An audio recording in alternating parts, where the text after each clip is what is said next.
রাত পেরোলেই মকর সংক্রান্তি। চালের গুঁড়ো, মুড়ির মোয়া, চিড়ের মোয়া কিনতে দোকানে দোকানে ক্রেতাদের ভিড়। রাত পোয়ালেই মকর সংক্রান্তি, উৎসবের আবহাওয়া শহর জুড়ে। মকর সংক্রান্তিতে চালের গুঁড়োর চাহিদা সব থেকে বেশি থাকে।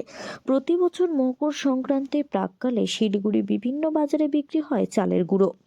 এদিন বিধান মার্কেট সহ শিলিগুড়ি শহরের অন্যান্য বাজারগুলিতে দেখা গেল চালের গুঁড়ো বিক্রি হচ্ছে। পাশাপাশি মুড়ির মোয়া, চিড়ের মোয়া, নারকেল নাড়ু, খইয়ের নাড়ু, খেজুর গুড়, আখি গুড়, মিষ্টান্ন সহ বিভিন্ন জিনিস কিনতে সকাল থেকে ক্রেতারা বাজারগুলিতে ভিড় করেছেন। মকর সংক্রান্তিতে গৃহস্থ বাড়িতে পিঠেপুলি বানানোর পুরনো রীতি। চালের গুঁড়ো দিয়ে পিঠে পুলি, গোকুল পিঠে সহ বিভিন্ন পিঠে তৈরি করা হয়ে থাকে। এই সব জিনিস তৈরি করতে চালের গুঁড়ো লাগবেই। সেই জন্য সকাল হতেই বিভিন্ন দোকানগুলিতে ক্রেতারা ভিড় জমিয়েছেন চালের গুঁড়ো কিনতে।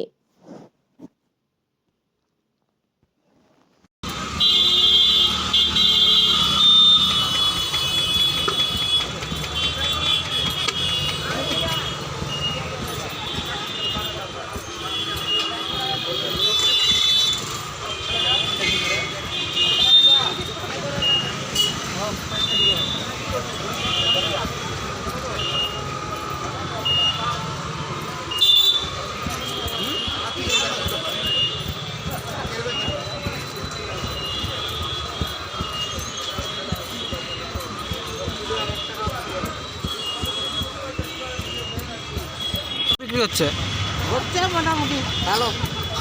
দাম কেমন আছে এবার দাম কেজি? 30, 40।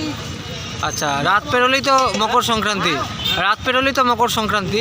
তো কি আশা রাখছেন, কেমন বিক্রি হবে এবছর? হ্যাঁ, কেমন